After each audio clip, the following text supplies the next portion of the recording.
in movie, right? The truth will set you free. And what's the Pharrell song, Lemon? Right at the beginning, he's like, the truth will set you free, but first it'll piss you off. And if you've never been pissed off by your own truth, you're not living. And then we also have other people's truth that we get pissed off by, right? Sarah on Facebook with a really offensive post, who then says, I'm just speaking my truth, I'm just living my truth. So I wanted to look up, anytime I dive into a word, I like to look up the definition of it.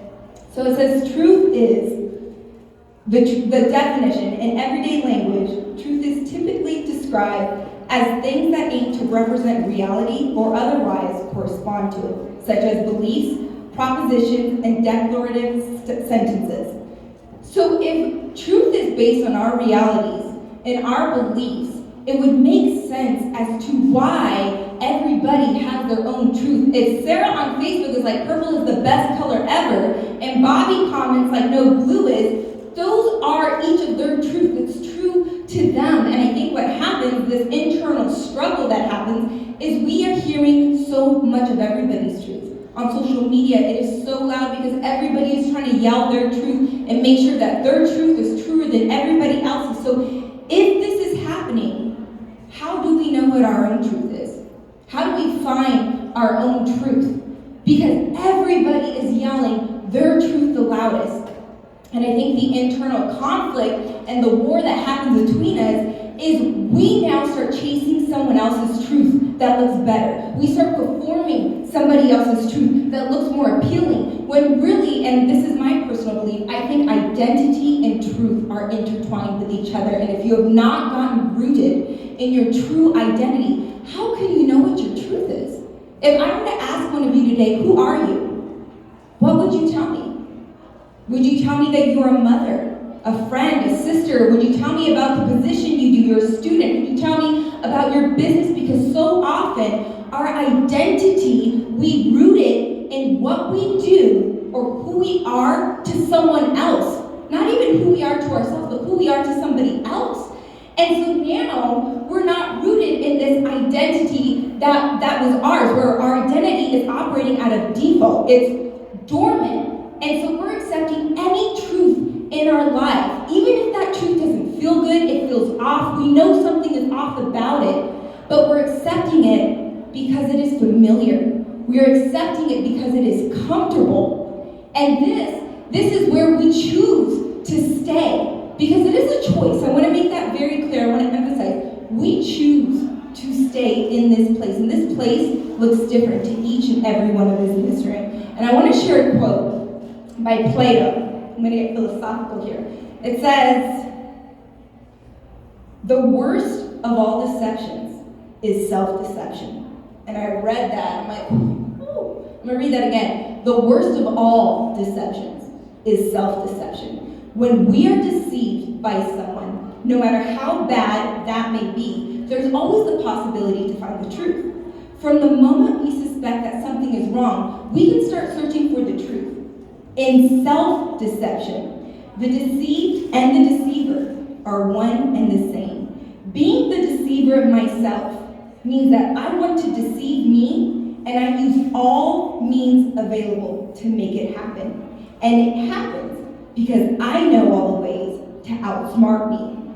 Self-deception is the worst kind of deception because I cannot escape from the lies I tell myself.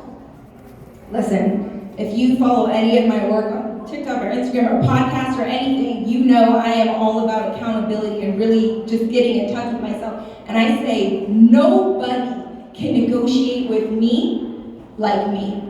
And really, when I'm negotiating with myself, I'm choosing to settle. And because essentially when I'm negotiating, I'm choosing lesser for myself. And when I'm choosing lesser for myself, I'm choosing an okay life. Let me tell you something. An okay life was never God's plan for any of us. This is the same God that created the heavens, the universe, the stars, the world around us. He created each one of us, and we want to be with an okay love, an okay relationship, an okay job, an okay life. The math ain't mathin'. There's a reason why you feel feel unsettled, not settling, because you were never meant to. There's a reason deep down you feel called to more. There's nothing more than you take away from what I say here today. Take this promise. That feeling you feel deep down like there's more, I promise you, there is. I promise you there's more. And side note, you need to be okay here. You can't be okay here before you get to the more. You have to find your identity here before you get there, because the success isn't going to bring it. The business isn't going to bring it. The relationship isn't going to bring it. If you are lost in your identity here, you will be lost in your identity there. And that's a lot of the work that I do with my clients. We don't have time for that. Connected with Catherine, let me know, let's talk. But back to the more. You gotta fight to get there. You have to break past your own limiting beliefs. You have to get past your past, because she's not going where you're going. You have to forgive yourself. You have to forgive others. Those things no longer have to be a part of your identity. What has been done before does not have to keep going with you. Even though your grandmother accepted it, even though your mother struggled with it, your family has battled with it, it can end with you. It has been a personal mission of mine these last couple months to really focus on breaking generational strongholds, generational chains. I've got my family here today, my mom, my brother, my dad. I love them so much, and I'm so grateful for their support and their love. But let me tell you something. There is a lot of pain when it comes to family. There are battles that you have to fight through. There are mindsets you have to break through. Even though it has been done in the past, it can end with you, because I made the decision, not only am I redefining this for myself, but for every single person that comes after me. It does not have to be repeated with you, because when I decided that my truth and my identity was going to be rooted in God, I decided I was a new creation. My parents birthed me, but my Creator formed me. So I am His first. My identity is in Him first. I do not have to keep going down the same road and repeat the same things that have been done. If you were here for my talk earlier, I was talking about the prophet Fat Joe and yesterday's price not being today's price. Well, yesterday's thinking does not have to be today's thinking. If you accept it, I know Christina was saying, if you accept the same thing, you are going to keep getting the same thing. And I know that sounds like such a basic concept, but we fail so much to truly grasp that we are literally repeating the same thing by choosing familiar, by choosing comfortable, by telling ourselves the narrative that we don't have a choice. We are deceiving ourselves that we do not have a choice. We always have a choice. New choices make a new life.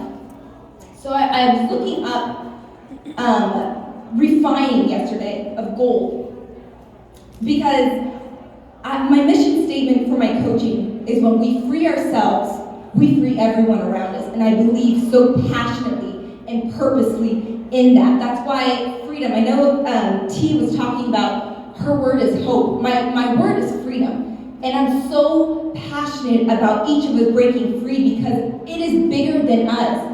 So I was looking up how, we've all heard that metaphor, right, of gold. When you are going through something hard, someone tells you, like, gold needs to go through fire to get purified. So I was actually looking at the process yesterday, and it's called the refining process. And I was reading how it's actually done, and so they mix in fire and other chemicals to effectively separate gold from the impurities. Because gold wouldn't be gold with all these impurities. We need to do that as well. It's not to say that anybody in our life around us is good or bad. We're not judges. We don't get to say that. But there are people that aren't going with us into our next season. There are choices we have to make that is not going to make everybody comfortable. We are not here to make everybody comfortable. You've been called by God, and let me tell you, most of the time that calling is not comfortable. He doesn't care about your comfort. And don't worry if nobody is accepting it, because most people can't even accept themselves. You don't need to be like Sarah on Facebook, and I don't know what Sarah did. I don't know what Sarah, but shout out to all the Sarahs here. But you don't need to be a Sarah on Facebook posting that I'm unfriending everybody, y'all can't come with me to my next season. Listen, this is a decision you made. This is the power that you're stepping into. What the impurities, and again, not to say anybody is bad, but there are things that cannot not go with you into this next season. And so while you are in this space, be patient with yourself. Be kind to yourself. You did not get here overnight. You are not going to evolve and grow and change. And something I tell my clients constantly, healing is a journey. It is not a destination. So please be patient with yourself. Be kind to yourself, because the more compassion you show yourself, the more love you show yourself, the more compassion and love you will show everyone around you. So thank you so much for being here today. And please connect with me. That is not, it's at Connected with Catherine. So thank you so much, you guys.